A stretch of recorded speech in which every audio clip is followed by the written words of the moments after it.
So how do you navigate the gap? You know, that place. You're over here and you want this, but you're in the middle. And so you're in the gap. And it's hard to navigate the gap. See, you've done all the work. You've gotten into personal development and self-improvement. You've done the journaling. You've worked with a coach or a mentor or a therapist. And you do the internal work and you begin to pinpoint what it is you want and need in life. And you really get that, I really want this. And I'm willing to do the work to get there. A better job. Maybe you're single and you want to be in a relationship. Or more money, pay off debt. You've got the list. You know what you need to do. You're willing to do it. And immediately, the absence of what you want is so apparent. You want that relationship, and everywhere you go, you see people coupled up, and it's the absence.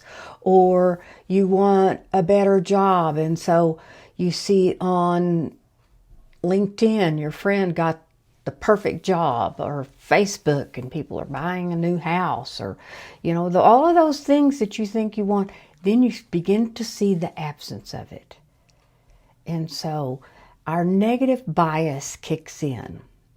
Well, what do I need to do that? And then you start controlling and start obsessing, and you want that end result, and it becomes such a thing that it eludes you.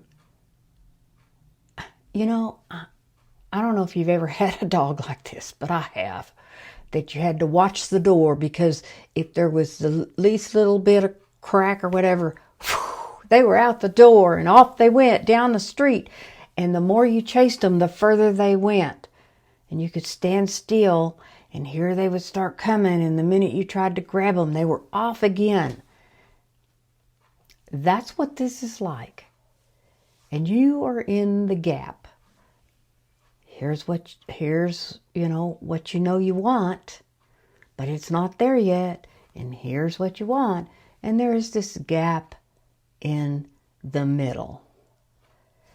And when you are in seeking or improvement or whatever it is you're trying to bring to fruition in your life, it's a natural human response to just hustle and grind and go after it and get it done. And that doesn't always work. You have to take the action. Yes, you do. But sometimes you have to step back. Now, I know for me that often when I'm here, I get resigned. I'm just resigned to the fact that this is it. This is the way it is. I just keep doing the action and keep plugging along, and it'll happen. Have the faith, do the work, and it. But resignation is not the answer.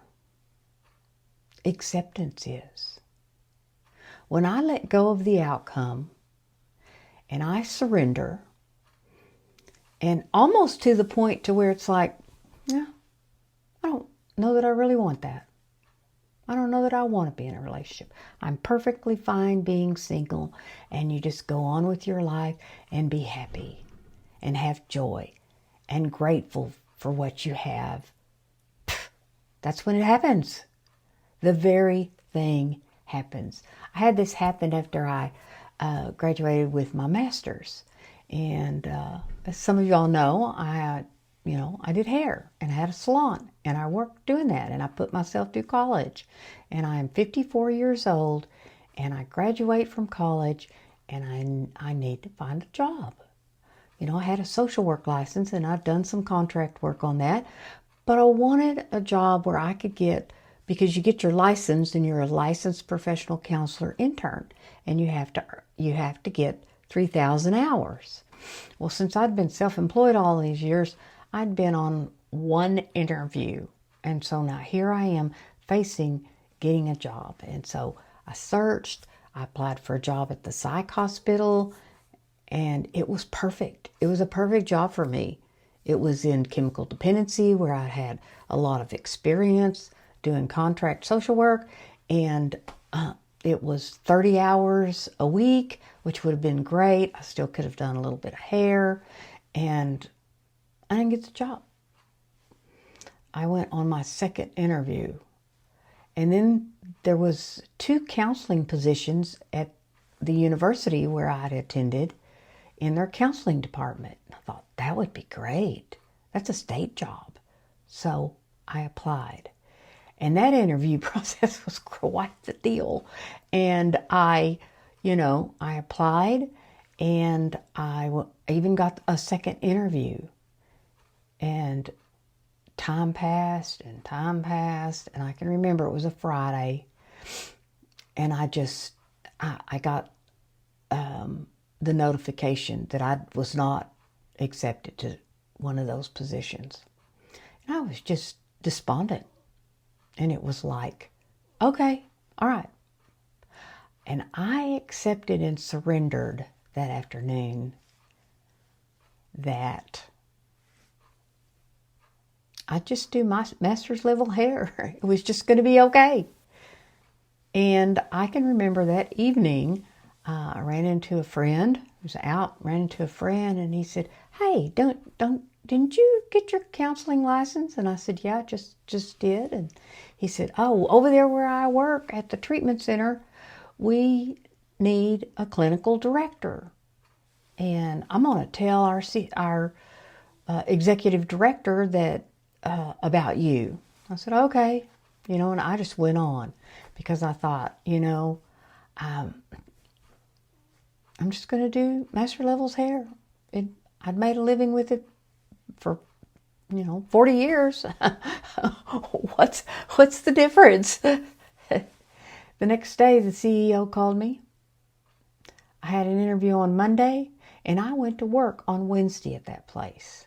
So when you let go of the outcome, when you surrender and you stop trying to control the outcome, when you let go of the attachment to that, that's when God works. I take my hands off of it, and God puts His hands on it. That's the way to navigate the gap. And if you identify what you want, and instead of going through the obsessing and the struggle and the control and the resignation and all of those feelings, if you work on acceptance and surrender to the outcome, let go of the attachment to what it is you want, that's when God works. That's when His power is the greatest. And I'm a whole lot happier when I do that. So if you're navigating the gap, peg into gratitude of what you already have. Peg into the joy. And let go of the attachment to the outcome. Is that easy? No. Oftentimes, spiritual paradoxes are not easy, and yet they work every single time. And remember to be you on purpose.